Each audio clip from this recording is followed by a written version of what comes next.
3 hands. So that's awesome. Welcome to the PAC Call conference call. This is where we're going to really get into the, okay, 4 hands, great. We're going to get into the particulars on exactly what PAC is about, and I'll go ahead and put the hands down. That's no big deal. Don't worry about that. Yeah, we're going to get into the introductory presentation. We're going to talk about exactly what PAC is about, why, a little bit of a history lesson. We're going to get into exactly what we propose to do to fix the current situation. We're going to have open questions pretty much throughout, unless unless the presentation starts to get really derailed, and then we'll hold questions until the end. But feel free to press *2 on your phone if at any time you have a question or a comment that you want to make. We can take it right away, and then we'll sort of move on from there. But so right now, for those that are online, I'm going to go ahead and put the presentation up on the online interface. For anybody that's calling in right now and you want to maybe get online for the next call, or maybe you want to jump online now if you're close to your computer, you can go to hello.freeconference.com, and then the conference ID number is 1231335. That would be, I think, the code to get into this particular conference. So again, if anybody wants to hear that URL again, you can just press *2 to raise your hand, and then I'll be glad to give it again. But for now, let's just go ahead and start getting into the presentation. So you're here on the PAC Talk conference call, and what is PAC exactly? What does PAC stand for? Well, PAC stands for People's Awareness Coalition. People's meaning everyone in America, awareness meaning political and constitutional understanding, and coalition meaning lawful nationals working together. And what we mean by nationals are people that have corrected their status using this process, or a similar process, which we'll get into later on. PAC was founded in 1998 by L.B. Bork. He then released the Red Amendment in the year 2000. The Red Amendment, the book that'll change America. This book goes into in-depth, like a reference book, like a textbook. It goes deep into the situation that we have now, history on the situation, how it started, and a little bit on how to fix it. But it's more an expose rather than a owner's manual on how to fix, or like an instruction manual on how to fix things. So that kind of comes after you read through the book and you really fully understand the situation. So let's move on a little bit.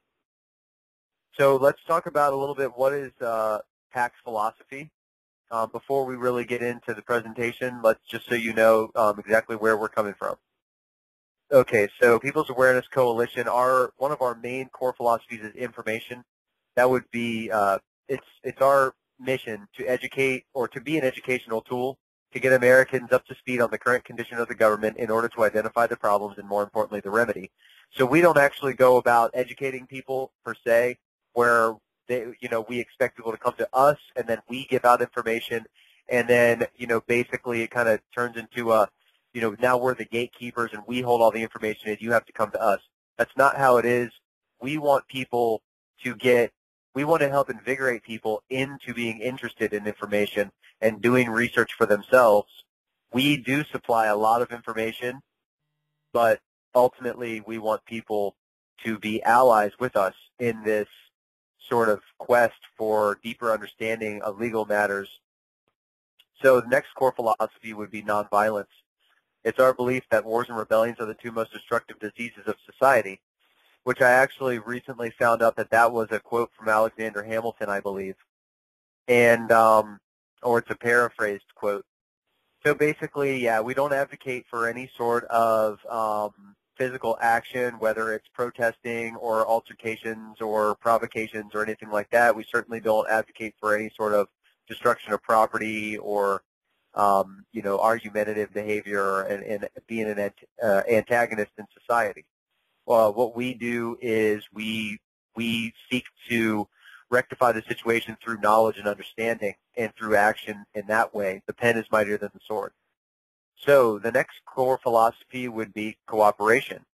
we believe it's extremely important to stay connected with other PAC members and become involved. So when you become involved with the group, it's really important, we think, to, find out how you fit in, bring your expertise to the table, see how you can contribute to this overall message and goals that we have. And also, in a more broad sense, to be connected with your local community, with your neighbors and your family and friends, and bring this information to them, maybe with little subtle hints or planting seeds or, that sort of thing. And then eventually, those people, when you plant the seeds, when the ground is fertile and the minds are fertile, then, they will eventually come to you with very important questions, and you'll be very excited to answer them. So then the next core philosophy would be purpose. We have a definite stated purpose, and that is to correct the fundamental problem plaguing America for the last century and a half in order to restore the Republican governmental system as prescribed by the Constitution, as opposed to the democracy that all of the politicians claim we have. That is not exactly what was intended by the founders. Maybe that's what's come about after the enactment of the Reconstruction Acts, but that is not the intended way of things. So we're looking to kind of bring things back into the more intended function. And one of our main mantras, freedom is responsibility. Freedom is responsibility. So, in order to truly be free, you really have to be ultimately responsible for you and yours. You can't really expect a giant safety net to be there for you all the time. So it's important to take your moves wisely and really fully understand what it is exactly that you're doing. So some hypothetical questions here. How many of you would like to better understand why things are the way they are? I think that's easy to answer, and that's probably everybody that's here right now. So we believe that it's really important to fully understand the complex subject in order to understand it, in order to change it. Throughout this presentation, we'll explore this complex issue of the problems that we have here in this country, or in this union of republics, to identify the fundamental threat we face. Right. So a little bit of my brainwashing kind of came out there, if anybody caught that. Why does it seem like they just make up the rules as they go? Another hypothetical. Why are so many people actually afraid of the government, and how many of you would like to feel more secure? So it's PAC's goal to help answer all these questions and much more by providing the information and the tools you'll need to achieve your lawful remedy. And so what I mean here, actually, by providing the information and the tools, actually is, what I mean by that is the book, the Red Amendment, is the ultimate study guide for everything that we're talking about here. It's a sort of a compendium of all the most important information on this subject, which is status rectification, status correction, expatriation, repatriation, renaturalization, whatever you want to call it. These are all synonymous terms for what exactly that we do. And another one of our core mantras here, knowledge is power. Everybody's heard that one. So where do we begin exactly? First, we need to begin by becoming familiar with important terms and concepts, and then we'll explore how they fit together to see the picture more clearly. And so it's really important to understand that when you're reading law, the words that you are seeing on the pages often are interpreted differently than they are when you're just in everyday speech, when you're just having a conversation with your friends or whatever. A lot of the times when you use a word, it's used differently in law.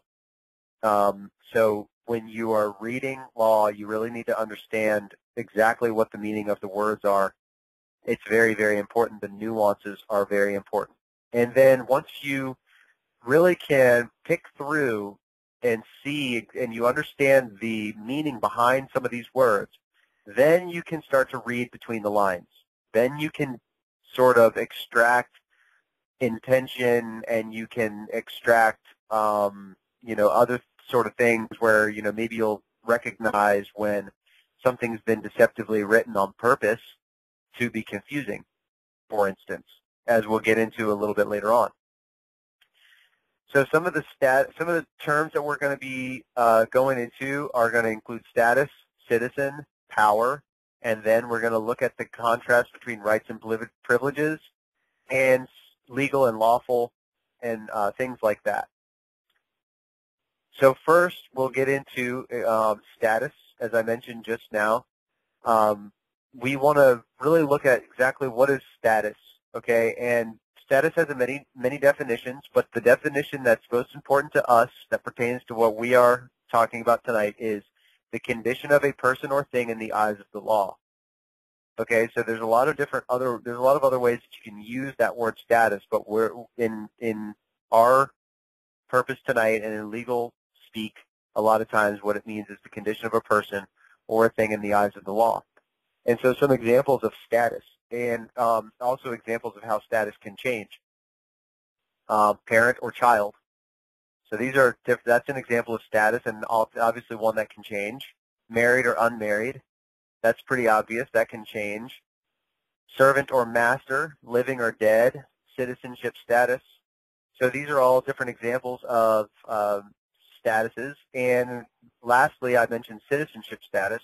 We're going to talk about citizenship status, and that is sort of the focus of PAC's process, is to change citizenship status or to rectify citizenship status. So as we kind of go on a little bit more, we're going to first take a look exactly what is a citizen.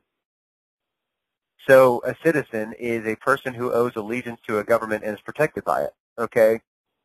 So I'm sort of building a dotted line here, and then as we go on, then you'll see exactly where this is all headed. Let me just give you a quote here from the Gettysburg Address, made by Abraham Lincoln, obviously. And that goes, government of the people, by the people, and for the people.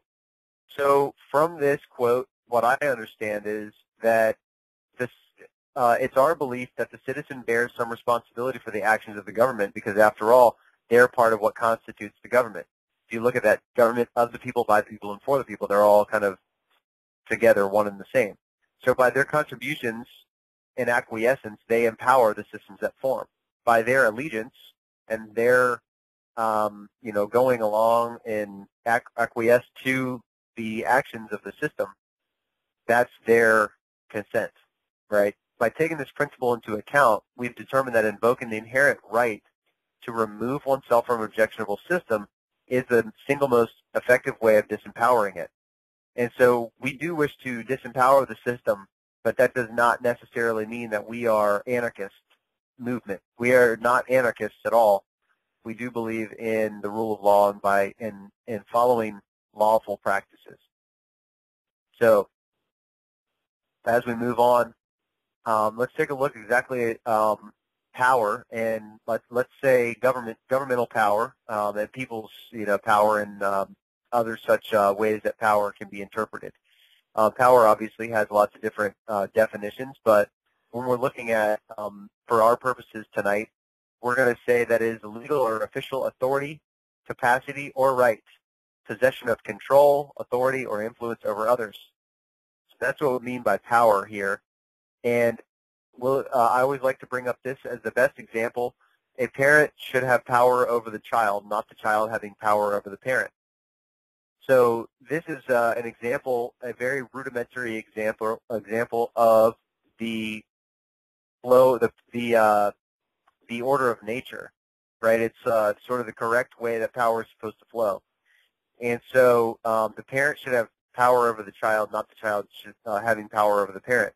Although I'm sure we've all seen this dynamic in reverse, that is not necessarily the way that it's supposed to be, and I think it's a huge turnoff to anybody that sees this power dynamic switched. One of the main maxims of common law that we sort of refer back to often is the maxim that goes, the creation can never be more powerful than the creator. Sorry for fumbling that. The creation can never be more powerful than the creator, right? So that is a maxim of common law. What that means, what a maxim means, is basically a universally understood truth, or something that's understood universally to be true. And the law sort of, and when talking about common law, the law hinges on these universally understood truths and kind of takes them as a guide, right? And the system that we live under actually uses common law as a framework, and so it's very relevant. So as we move on a little bit, we're going to take a look at power, and more specifically legitimate power and governmental power, and where does it come from? Where does government's legitimate power come from? Governments derive their just power from the consent of the governed. And so that's taken directly from the Declaration of Independence, and it's a very famous quote, and it's very easy to understand. Governments derive just power from consent of the governed. So simply put, legitimate power comes from consent. Okay, so we are, continuing to build that dotted line right now. So just kind of stay with it, and it'll all come together. So the order of nature now, we're going to take a look exactly at the order of nature, which I mentioned before in the rudimentary example of the parent and the child. So the law regards the order of nature. That's another maxim of common law. And so basically what that means is, in a lawful sense, the law is always going to side with the parent or the custodian over matters, dealing with children. Those that aren't able to make decisions for themselves, the law will look to the guardian to say, okay, what's the decision here? So the law regards the order of nature. What is exactly the order of nature? What does that mean? Well, it means it's defined technically as the physical universe considered as an orderly system subject to natural laws, not human laws, not supernatural laws. And human laws, that is sort of the more important one to look at there. So that would kind of give us a little bit of a foreshadowing into what we're going to get into in a little bit with regard to what's de facto and what's de jure. But anyway, simply put, the order of nature is the hierarchy of power. It's the correct way that power is supposed to flow. So as an example, we're going to look at the American example. Before the Constitution was written in common law, ancient civilizations considered the following to be the true order of nature. And that would be that God was at the highest rung of power. God was the almighty sovereign that endowed its creation with certain inalienable rights, and that would be individuals. That would be people as individuals. Then those individuals are free to associate with other individuals and for their own mutual benefit and protection and safety, to form groups or states or nations together, and presumably occupying a certain territory on land. And so all these different criteria being met constitute what is known as a state or a country or a nation, okay? And then lastly, in the American example, these different states decided to unionize, and they made up the federal government. Together, they got together, they made up the federal government. So that's what constitutes the federal government. And so as we can see in this dynamic here, that God is at the highest rung of power, and then certain inalienable rights are endowed to individuals, and then down so on from there to groups, and then to the federal government. So lastly, and certainly the least powerful, should be the federal government. This is what is known as individualism, where the rights and happiness of the individual are considered more important than the collective. And so it's presumed in this situation that an individual that may have a disagreement or dispute with the overall group has then the voluntary freedom to disassociate from that group and to move and to maybe try and join another group, or to go out on their own, which would probably be a pretty scary situation. But nevertheless, that's their right. So again, all these concepts that we're kind of getting into, status, citizen, power, the the order of nature and how power is supposed to flow, all these things are sort of adding up to something.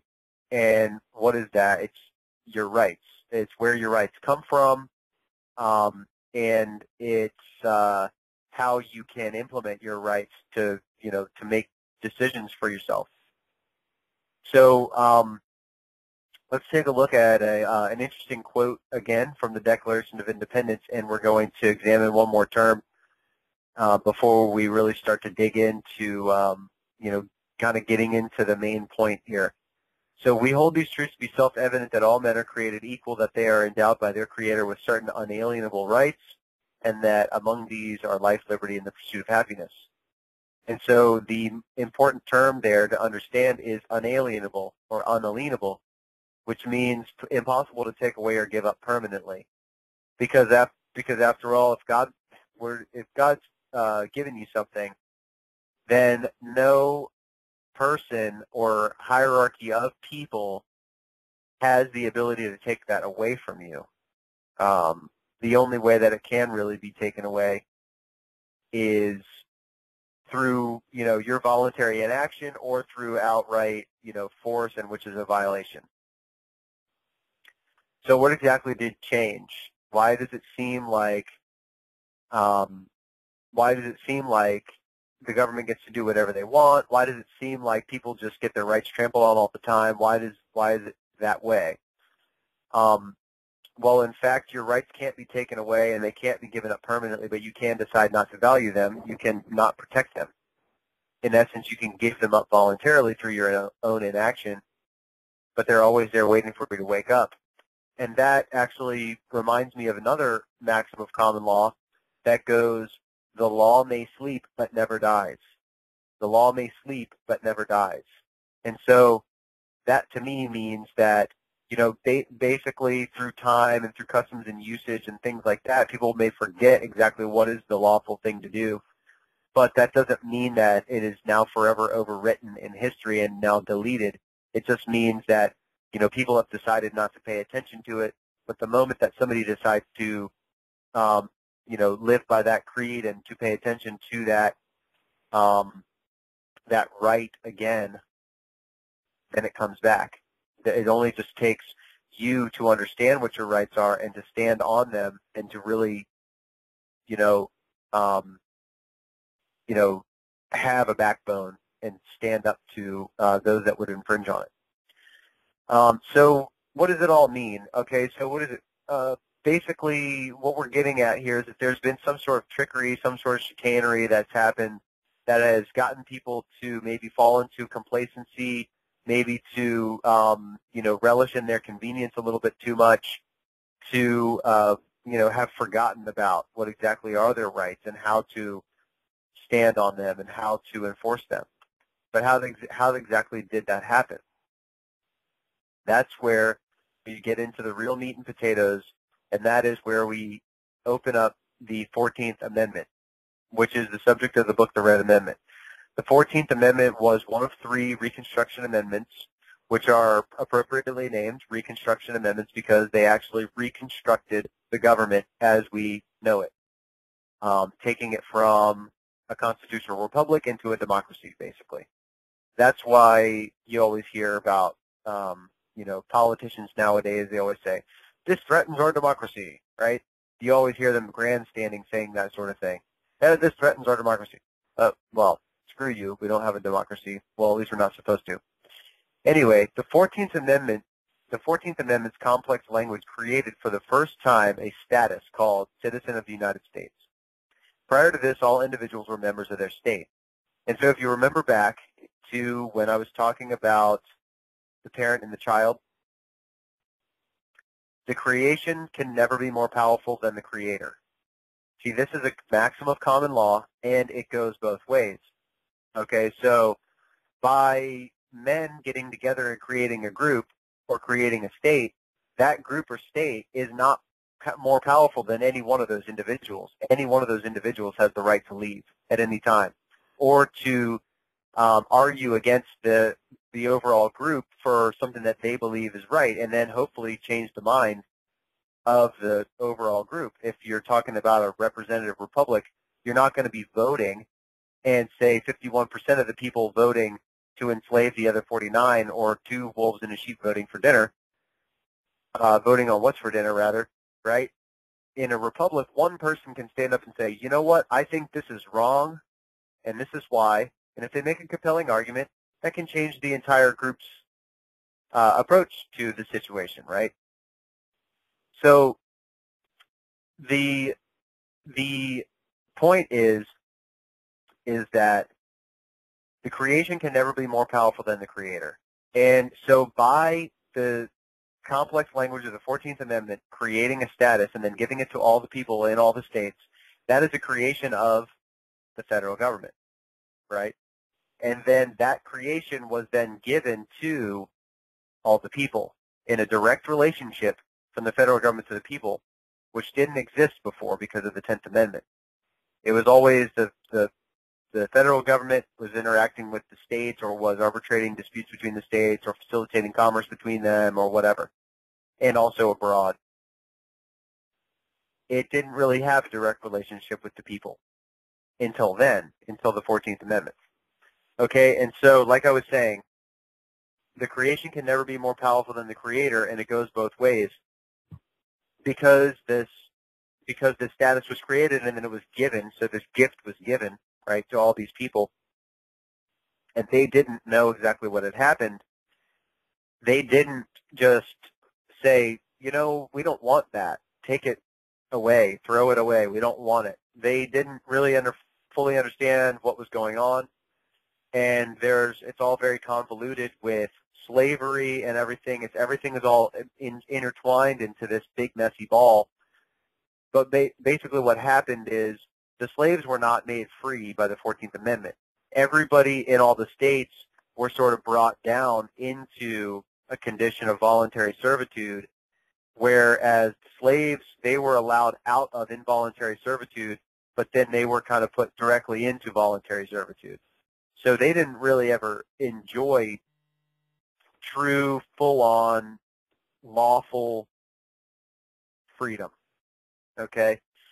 So I can't hammer that point hard enough, that this creation by the federal government, this is why things are the way they are, because this creation was given, and it was not it wasn't rejected by the people in mass.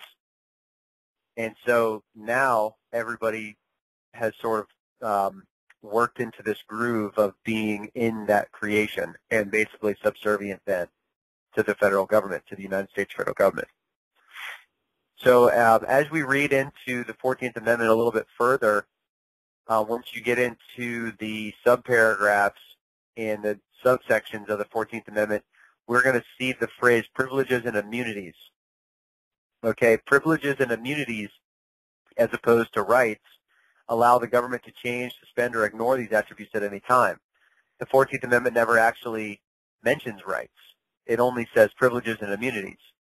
And so that is a clue, right? So when we really, like I said before, when we really understand the nuances of the terms, then we can see the clues, and then we can read between the lines, and then we can really fully understand the intentions of deceptive language. So let's read exactly what is a privilege, and we'll know, you'll see clearly what I mean. A privilege is a particular benefit, advantage, or immunity enjoyed by a person or class of people that is not shared with others. It's a power of exemption against or beyond the law. It is not a right, but rather exempts one from the performance of a duty or obligation or liability. So it is not a right, as it says expressly there in this definition of privilege. So there's a definite distinction there between rights and privileges. And, like I said, the 14th Amendment does not mention rights at all. So if we look at the chronology of the amendments, right, First Amendment, Second Amendment, Third, 10th, 11th, 12th, right, 14th Amendment comes after all those. And so then it overwrites all those. Just like the amendment that banned alcohol was then overwritten later by the amendment that allowed it again. Okay? So the 14th Amendment essentially erased all the amendments before it and replaced all those rights with privileges and immunities, which only just falsely mimic what rights that are supposed to be there. Okay, so there are no rights now for those that are citizens and subject to the jurisdiction thereof, right? This amendment ignores the order of nature known as government de jure and replaces it with man's law, which is known as government de facto.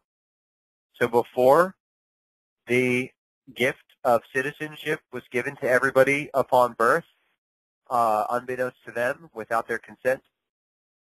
Before that, there was a de jure, lawful governmental form of a republican government, a constitutional republic that existed in all the states.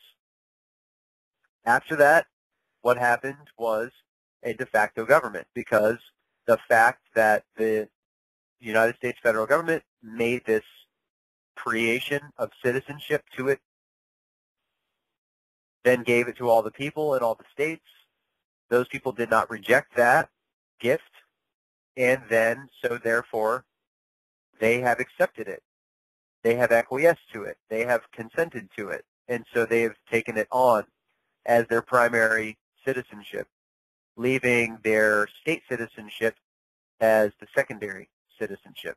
And actually that is mentioned also in the 14th Amendment, that everybody has dual citizenship. So let's go and talk a little bit about what's lawful or legal. I just went over the best example of that, which is the enactment of the 14th Amendment, basically bringing our governmental system from a constitutional republic, which is lawful, into what we have now, I guess, a democracy, which is just a legal system. So what's the difference between legal and lawful by definition? Well, let's look at what lawful is first. Lawful means in accordance with the law of the land, according to the law, permitted, sanctioned, or justified by law. Lawful properly implies a thing conformable to or enjoyed by law. Okay, so what does that mean exactly? Okay, lawful meaning birthright, meaning the order of nature, parents having power over their children, not the state having power over your child, not being able to dictate to you, oh, you have to have this vaccination, oh, you have to have pass this standardized test, these incredibly low standards, that sort of thing. Lawful, a synonym for lawful is de jure, like we talked about just a second ago. It conforms to natural law. It follows the order of nature, that sort of thing. So now legal. What is legal exactly? Legal is pertaining to the understanding, the exposition, and the administration, and the science and practice of law. Okay? So it's more about the ritual. It's more about following every letter that's written. It's more about sort of like a robot kind of going through the motions of exactly what's been programmed into it, rather than feeling the spirit of what exactly was supposed to be there. Right? Kind of takes the godlessness out of it, or the godliness, I should say. It takes the godliness out of it. Right? So legal looks more to the letter of the law. Lawful looks more to the spirit of the law. Legal is more appropriate for conformity with positive rules of law, and lawful for accord with ethical principle.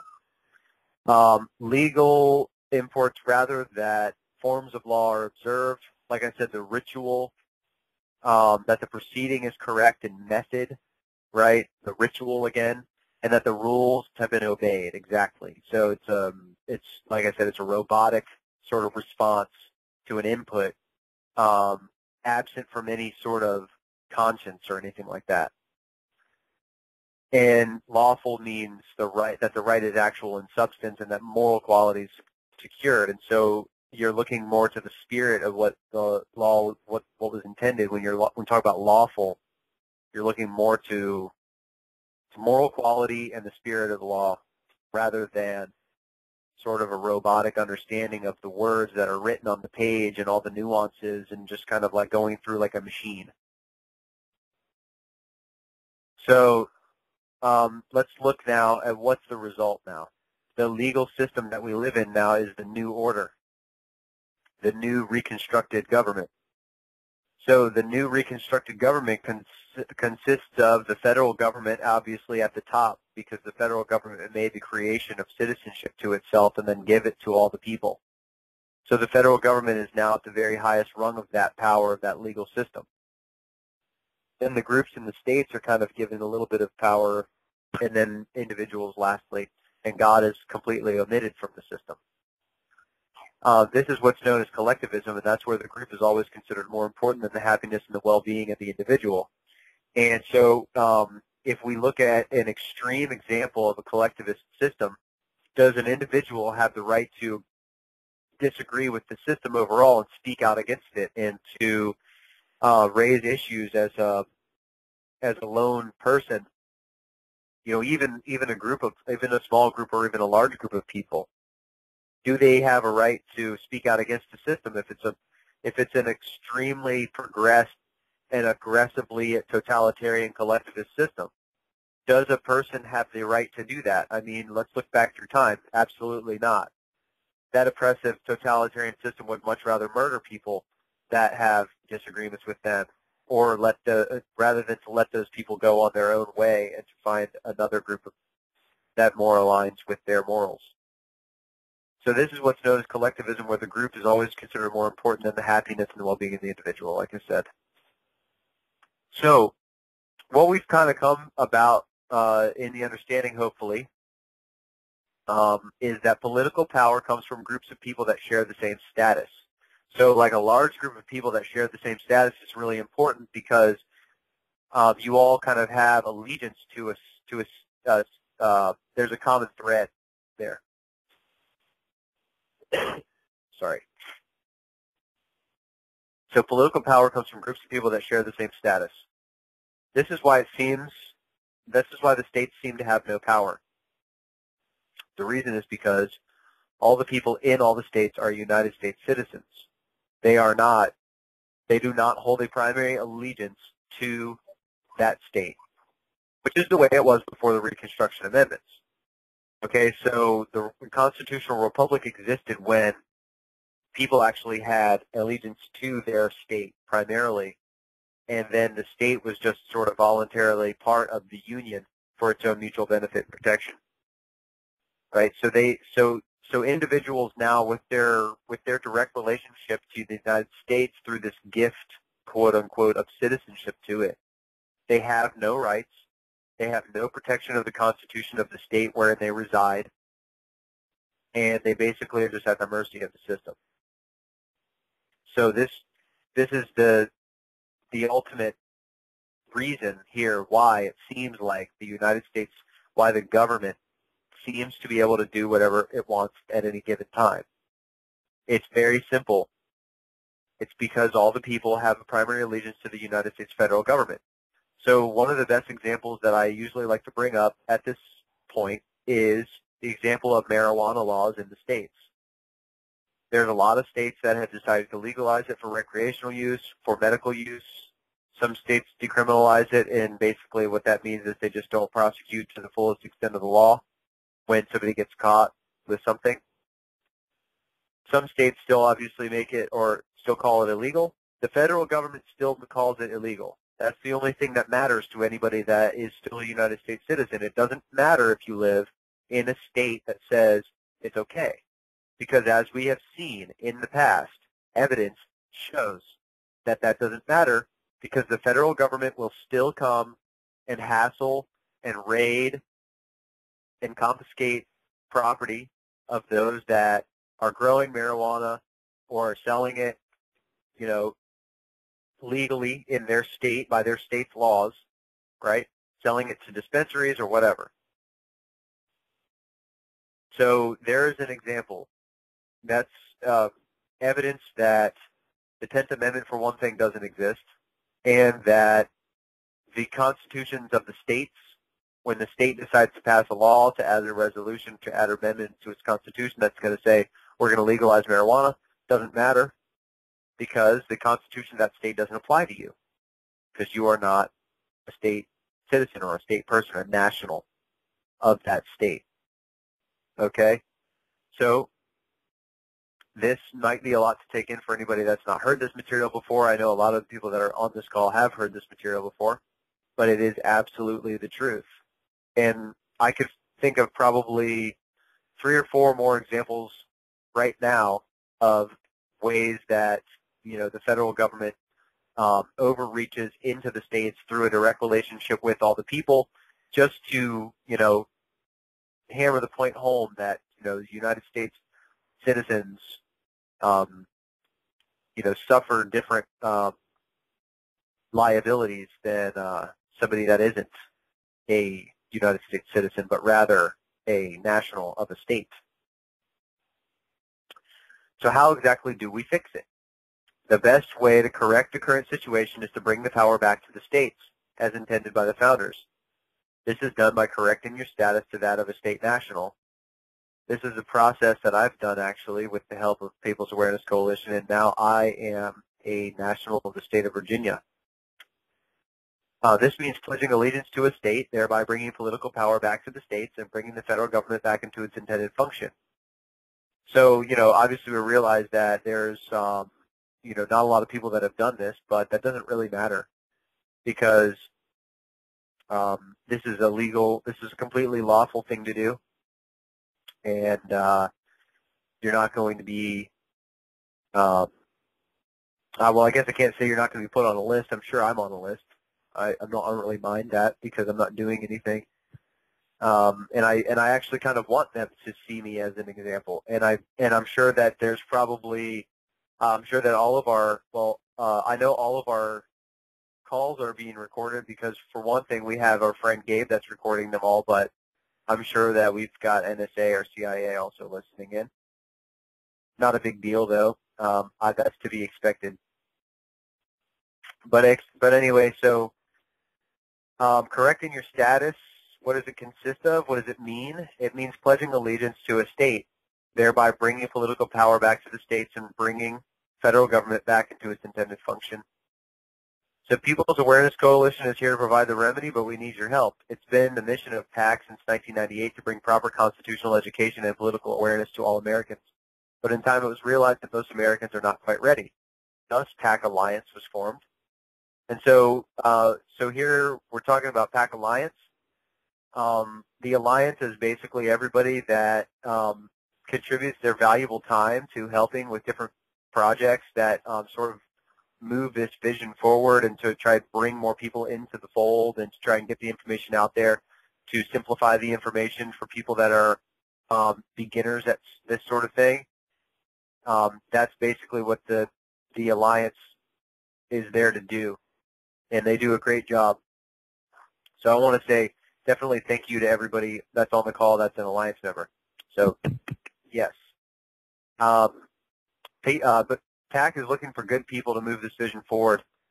So we need people that are looking to free America from this deception and assist those that truly want freedom.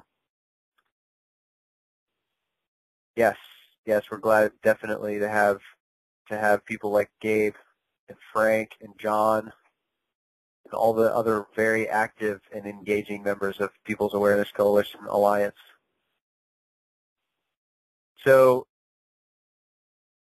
PAC is here to help. Like I said, PAC has released a lot of information that can be found at pacandlaw.us in the form of white papers.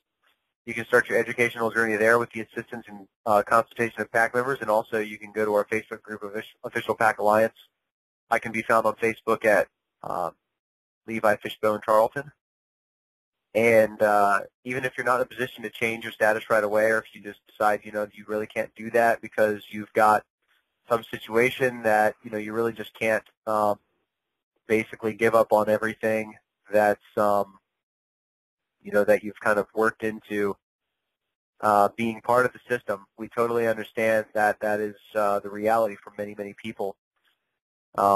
People that have, for instance, suffered injuries and now they need medical assistance, and they need the programs that they're part of that are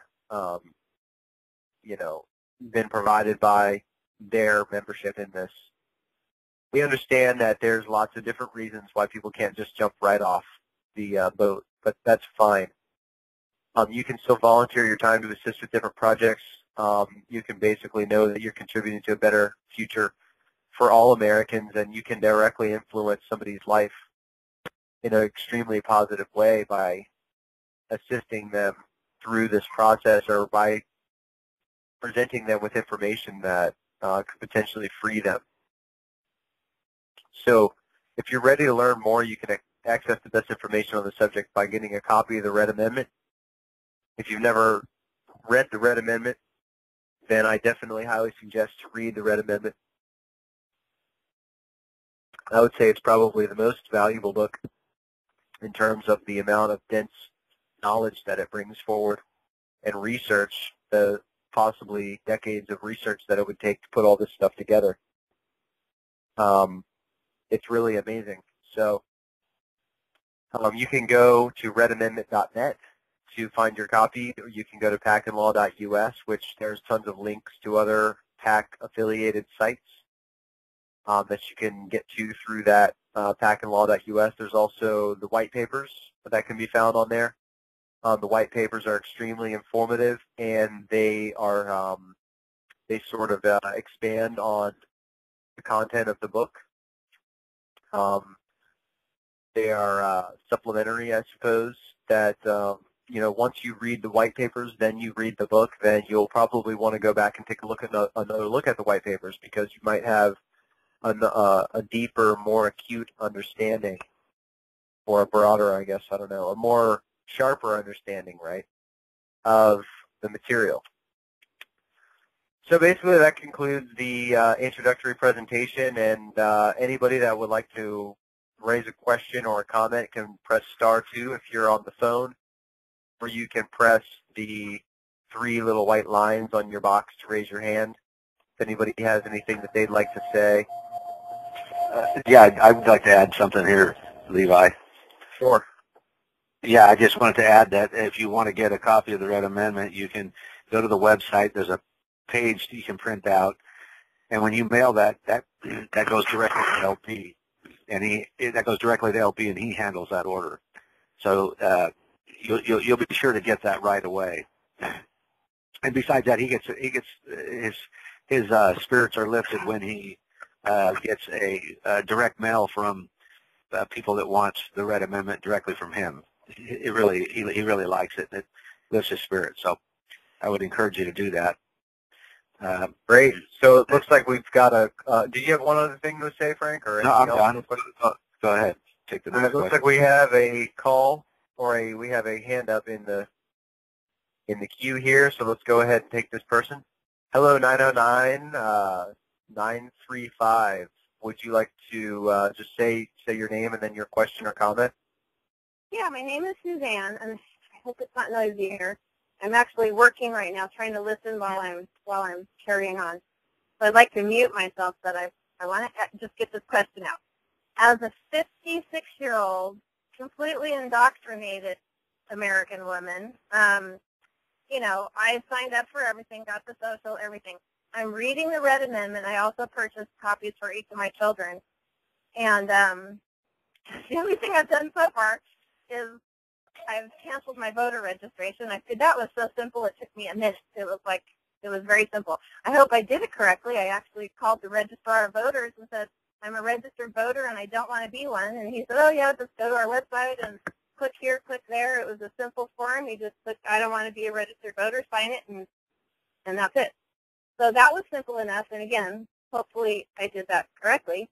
But what my concern is, and I know a lot of other people are concerned about their Social Security. When you've been paying, I don't even want to do the math, since I've been working, what is that, 40 years? 40 years. I've been paying Social Security. I'm married, so we're married, filing jointly.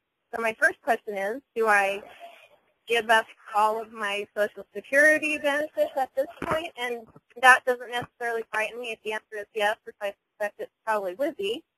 But so I'd have to do the math and figure out, okay, if I don't pay taxes for this year, can I stock that money away somewhere else and not worry about Social Security because I have that saved up? And secondly, if I were to correct my status, but my husband is poo-pooing the whole thing and thinking I'm crazy.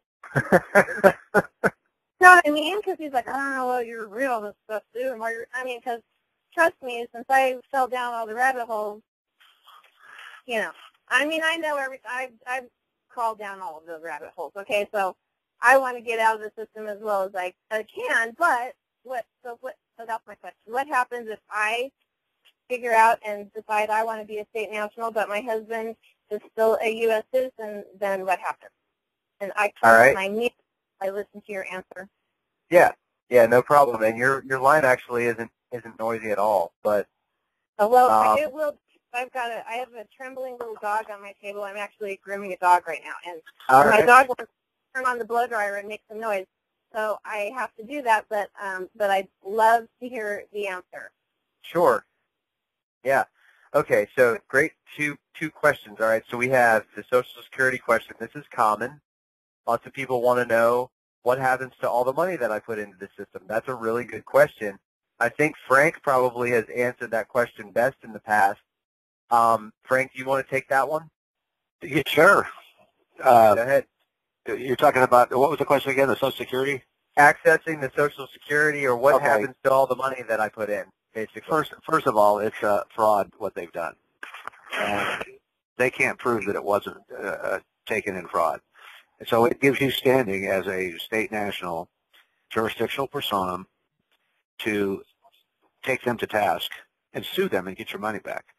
Now, nobody's done that yet. Nobody's done that yet because we haven't had that particular situation arise, although there is one particular state national that is going to do that. He's just completing his process right now, and he's not in his 50s, but he's younger than that. But he's going to do that, and he's going to take them to task for every.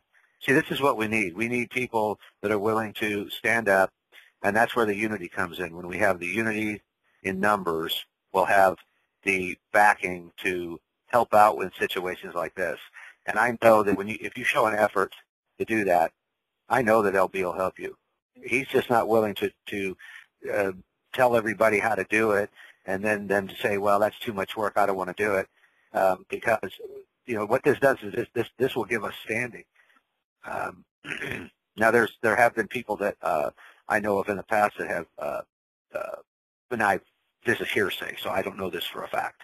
But there was one particular state national that had student loans, I think, and he wrote them some letter, a couple paragraphs, and that was 8 years ago, and they've left him alone since then. I haven't followed up on that. I don't know exactly what the situation was or what was in the letter, but part of this process is correcting your status, just like we talked about on the radio program. Correcting your status is about 10% of the whole problem.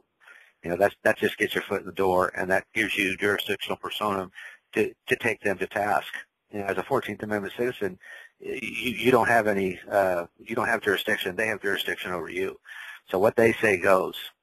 But in the case of your husband, it's recommended that you both go through the process because there's a lot of documents that are tying you two together. So I think I'll pass that to. Am I muted right now? Did you mute me? Because I don't have. Can you mute me? Because all right, sure. I'm not finding, for whatever reason, a mute button on my phone. That's all right. I'm on a cell phone, and for whatever reason, that option is not appearing to me. So can you mute me while I listen? Yeah, no problem. You are now muted. All right, so with regard to being married to somebody that might not want to go through the process, this is my situation too. It's not that my wife doesn't want to go through the process. It's more like I'm the guinea pig. So then she wants to see exactly what are all the particulars and everything. So this isn't really anything that's held me up in my process. Now, the reason is because with regard to our relationship, we are obviously we're secure in our relationship. We understand where we stand together, and in the common law sense, we're married because we live together. We have kids, and our family and friends know that we're married and everything.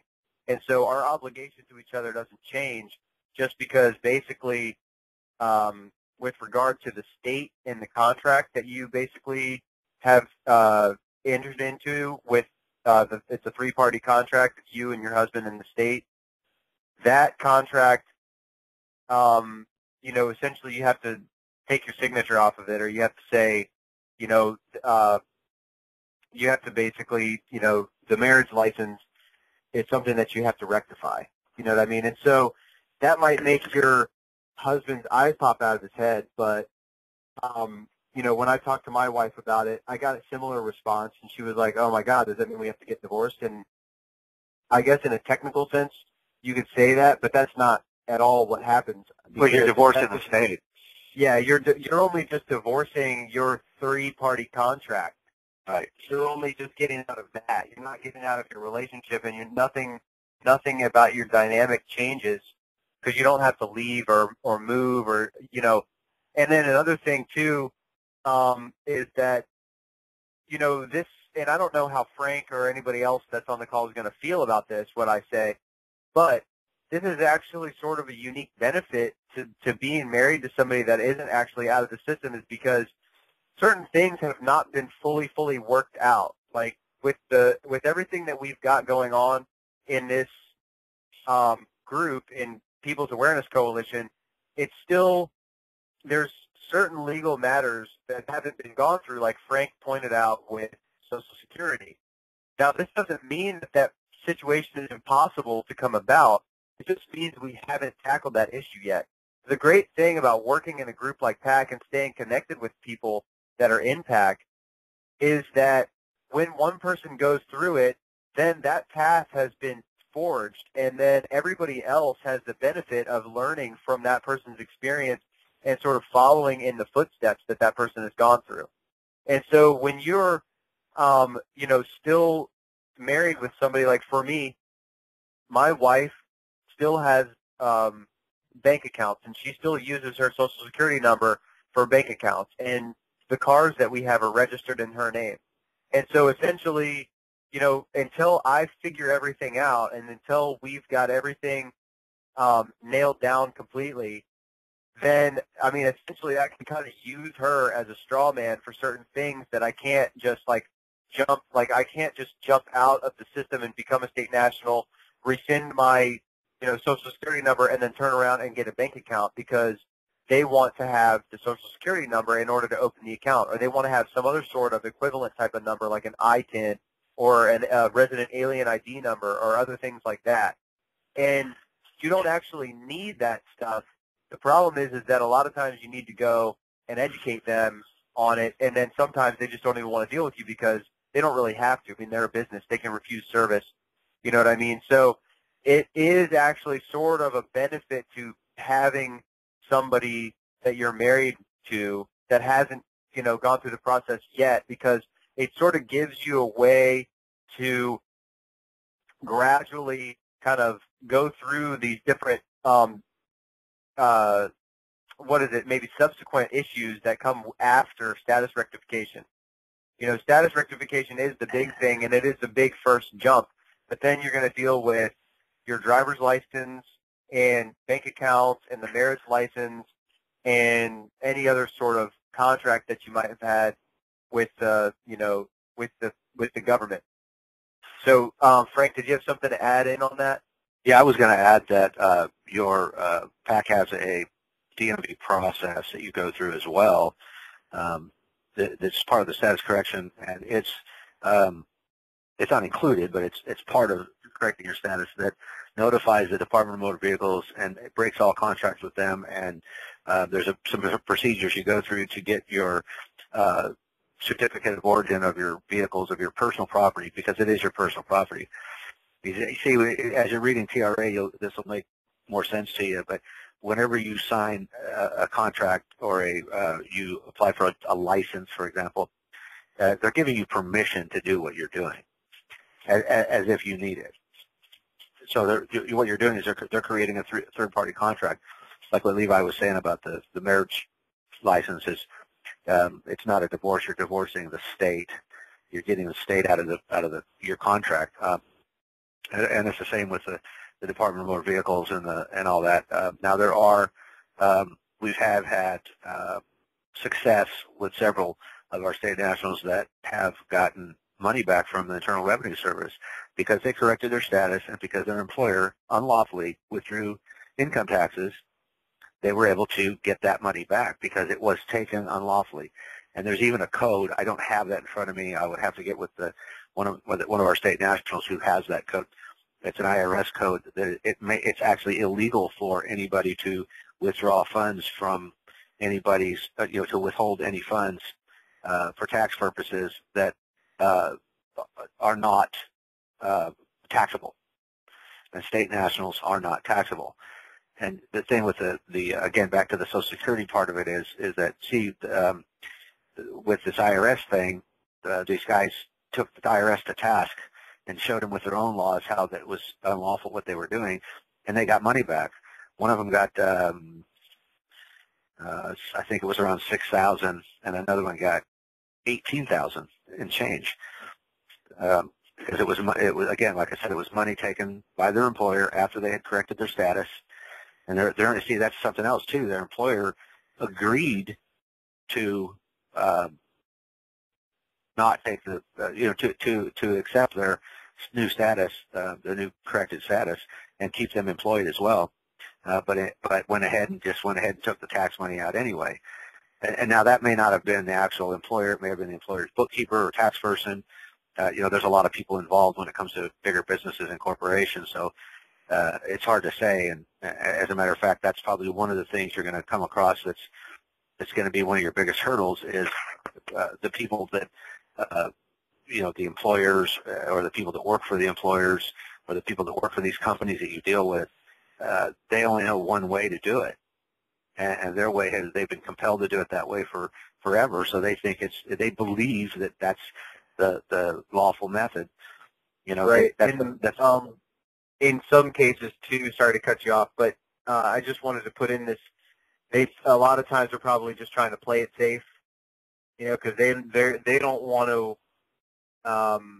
Right. I guess take your word for it. Like even if you were to bring in the laws and whatever and show them and stuff, that like they're still going to have some sort of anxiety about just being like, oh, okay, great, yeah, like I won't. I think that a lot of times you really might have to go through all this BS, to kind of. Well, freedom isn't free. You have to be able to defend your freedoms to maintain them, and that's why having unity. PAC has the platform for the unity and for the materials, and of course the basis in law, the knowledge of the law that's concerning these issues. There's quite a few things that we hold close to the chest, and that's for reasons of misuse, abuse, or misrepresentation. We don't want people using it the wrong way. It's meant to be there's no gray area, you see. The gray area is for the liars and the thieves, the liars and the judges and the lawyers and the prosecutors. That's how they work. The legalese is the gray area, and PAC doesn't work in the gray area. PAC doesn't work in the de facto system. PAC works in the de jure system, which was overwritten by the 14th Amendment. It's like Levi said, the law may sleep, but it never dies. And that's what the 14th is, an extra constitutional private law contract. And they've got everybody believing that you have to have all this. And of course, through the years, I'm 57 myself, through the years, they get their claws in you. And it takes time to get those claws out. Levi was in a position for when he corrected his status that the claws weren't in him. He didn't have all the stuff that the mainstream wants you to have. So he was in a position that he could manage that. Not everybody's in that position. We understand that, And even if you can't correct your status at this time, you can still work your way towards doing that, like I'm doing myself. To work yourself into a position to where you can do this. Yeah, and I'm really excited about some of our recent state nationals that are going to be forging the path for the rest of us to take this Social Security Administration to task, because it is fraud what they've done, and you've got every right to take them to task and get all your money back, plus interest. Yeah, so the really exciting thing about this group is that, you know, we're really, the amount of progress that we've been making lately is really great. It's a lot of this stuff is new in the fact that we haven't been able to have, you know, we haven't had people cut through and make that path yet. But, you know, like I said before, we've got a lot of really dedicated people that are going through this stuff, and we get to learn directly from their experiences. And so it's almost like as a group, we sort of like, we gain all this knowledge together from one person going through this situation, the next person going through this situation, because everybody's got their different things that they've kind of been obligated into, or their different contracts that they need to rectify. And so as we sort of knock these things down one by one, we're sort of checking another thing off the list that we don't have to question about anymore. And then eventually, you know, maybe a year from now or 2 years from now or whatever, we're going to have a whole lot more of this stuff buttoned up, and we're going to have, you know, mapped out processes for all this stuff. But right now, we've made incredible progress in a lot of different areas, but Social Security is one of the next targets, basically. And one of the things too that I mentioned on the LB brought it up was the development of a handbook, of a PAC Alliance handbook that several of the state PAC Alliance members and state national, Levi, John, Jason, Steve, Danny, Earl, myself, all have had a hand in on, and Michelle have all had a hand in on this, developing this handbook, which explains a lot about PAC, what it does, and what you have to do, what you need to do to you know, make it work. And that will be being released hopefully within the next 30 days.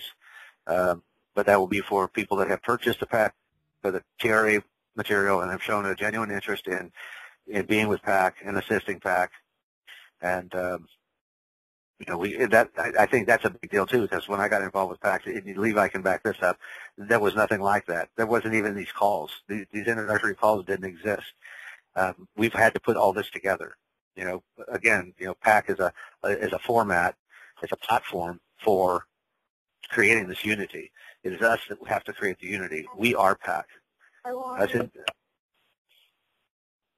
Go ahead. Oh no, sorry, I had to mute for a second. Oh. But yeah, just to sort of reinforce your point, yeah, when I first kind of came on with PAC and stuff, I was talking directly with LB, and there was like no one else to talk to. And the idea there was a lot of ideas, but there really wasn't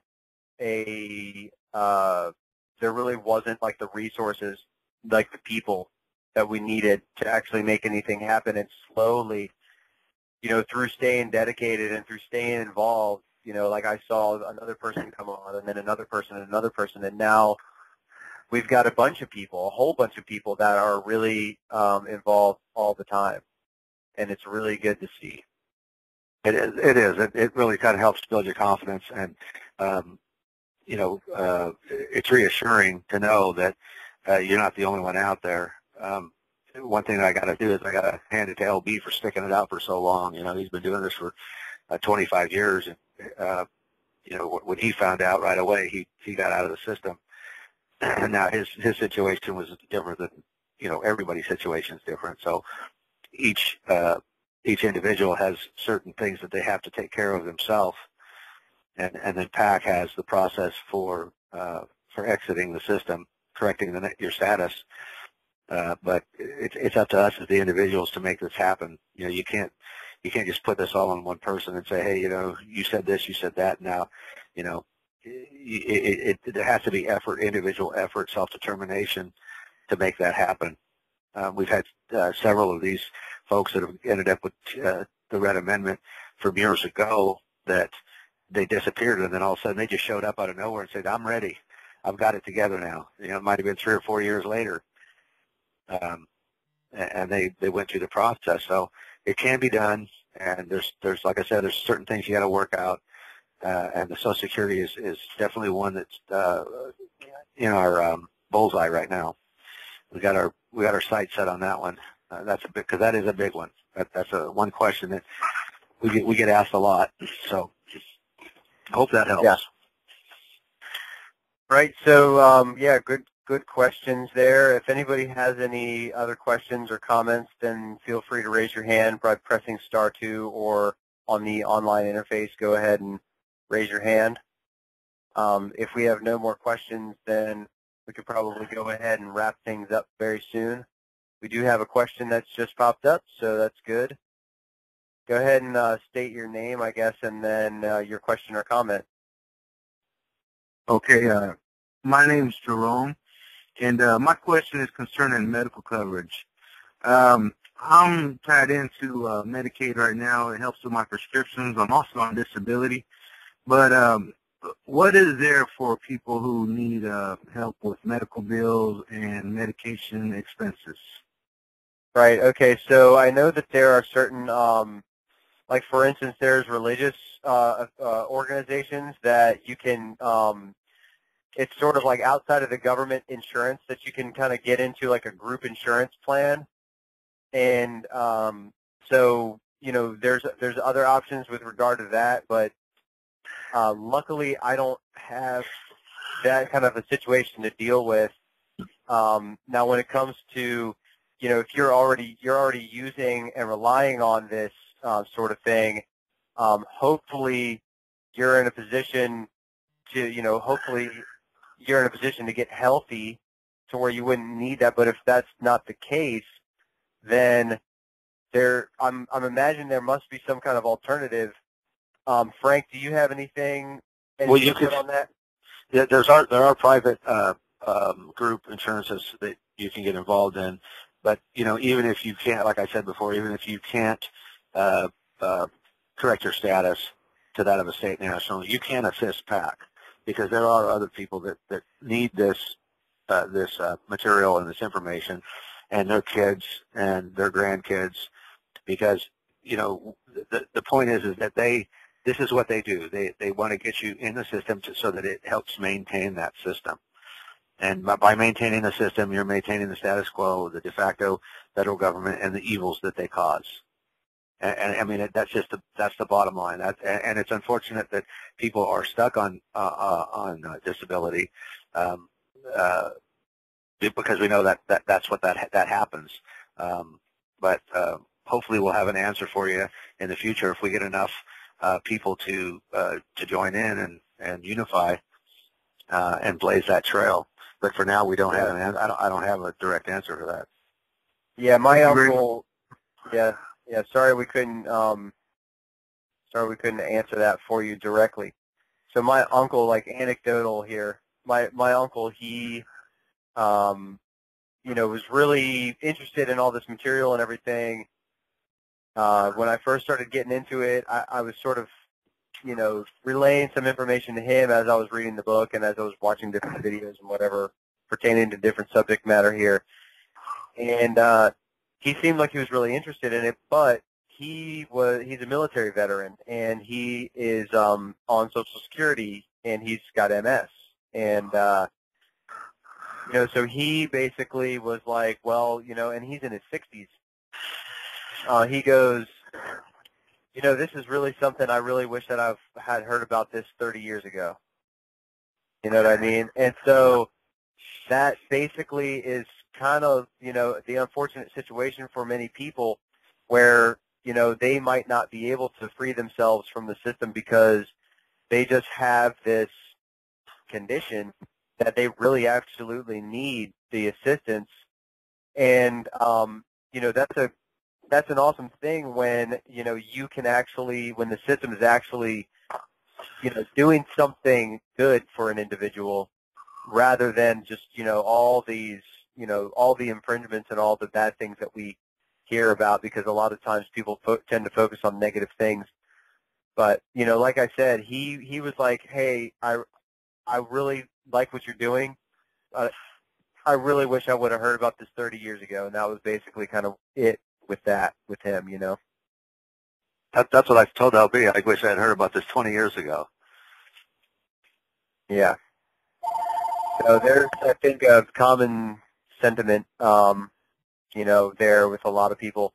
And, this is not an entirely closed off subject. I think that this is something that's going to be on the back of our minds, us in PAC and those that are affiliated with PAC, and you, Jerome, like if you wanted to continue to research and finding out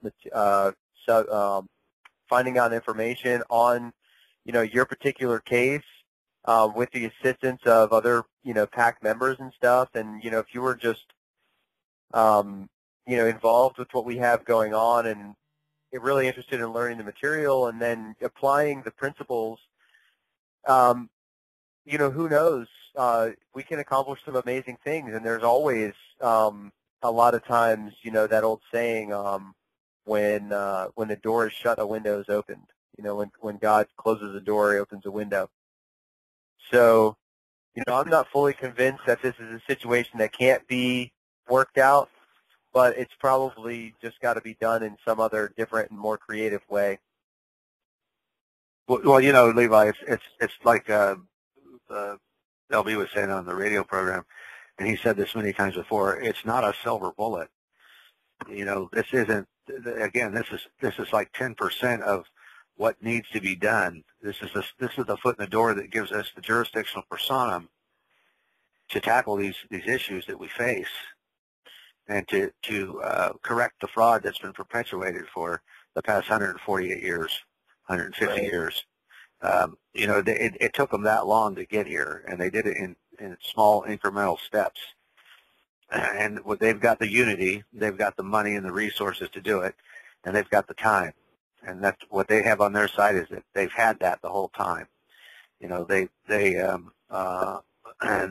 system was set up to benefit just the elite few off the backs of the masses.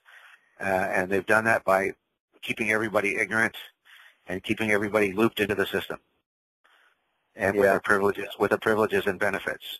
It's just like I was saying, earlier about, we've got probably 3,000 people in 3 groups on Facebook, that if each of those people just donated $5 a month, which isn't very much if you look at it over the span of a year, it's not much out of their pocket, but it's a tremendous amount for the benefit of everybody, of everybody that's in PAC, and for all Americans.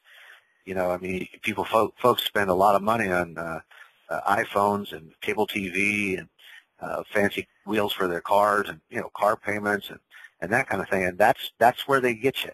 That's where the system gets. That's where they get their profit. When you're paying for it, you're paying them usurious interest rates, and if you don't pay for it, they take it. So they win either way. Whether you pay or you don't pay, they win. And they've got you looped into that system. You get hurt, they get you on disability. They get you hooked up on that. There's a lot of things. My best recommendation for anybody that hasn't read the Red Amendment, to read it, study it, and follow it up. There's 600 footnotes on there you can follow up, and they're all source material. It's not something that was taken off the internet or off some YouTube video or somebody's opinion. These are facts of law. This is the way the law was written. This is the way the law was intended to be, and this is what they've done with it. So if you haven't got a copy of the Red Amendment, do yourself a huge favor and get it. It's not that much money, and it's worth every penny of it. I've had people tell me, "Oh, well, I'd like to get one, so when I'm done reading it, I can loan it to my friend." I said, you're not going to loan it out. You're going to read it and you're going to hang on to it. You're not going to want to loan it out to anybody. So, that's pretty much about the sum of it.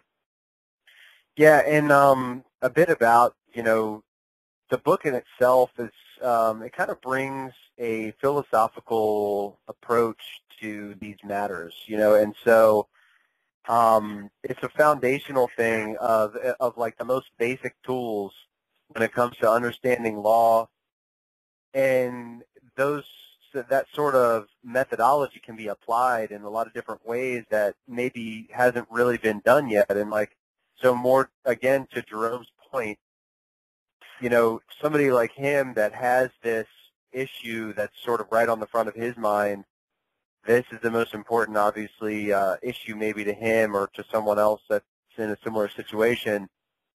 They were to take the philosophy and the tools that they learn from the Red Amendment and start to really read into the laws and start to really read between the lines and start to really find those little nexus points, those little, I don't want to say loopholes, but those little areas where you can say, hey, this, if this nuanceful little thing here or this semantical thing here, allows me to do this in a different way.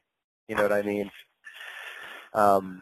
That's a lot of times you have to search through codes and everything to find a passage or a definition or something that will then reflect on other parts or other codes, then that will help to kind of translate things to where you can read between those lines and you kind of find the hidden gems in there. Because a lot of times the law is not just what you read on face value. You have to sort of infer things from what's not there. You have to know what they were thinking back then when they wrote it. Another good book to read is Vattel's Law of Nations. That's the basis of our Constitution, of our constitutional republic, and it also is the basis for this de facto system. And understanding that puts you on the advantage side, so that you can, so that when you are researching, you know what you're looking for. These things, you'll see them more clearly because you understand why they were written that way and how they were written, etc. Yeah. All right, so if anybody has any other questions or comments, then feel free to raise your hand by pressing *2 or press the little button in the top of your avatar. I see that Mylene has popped in here kind of towards the end, so I want to say hey to her. If anybody else has got anything to say, then now's the time. I'm going to otherwise go ahead and just kind of wrap things up here in a second, unless Frank has anything else he wants to say. I have nothing else. That's about it. This was a good presentation, as usual. Thank you. Yeah, I'm glad to have some new people on the call, and hopefully these, whoever's new on the call tonight come back at the same time, and we kind of go over a lot of the similar information, but then we have new people that call in with new questions, and if you, come up with something over the week that you want to come present to us and ask a question or have a discussion, then feel free. So anybody that's on the call tonight, be sure to come back next week and invite a friend. So on that note, I'm going to go ahead and say good night and God bless, and hope to see you all here next week. Have a nice evening. Your line has been disconnected by the moderator. Goodbye.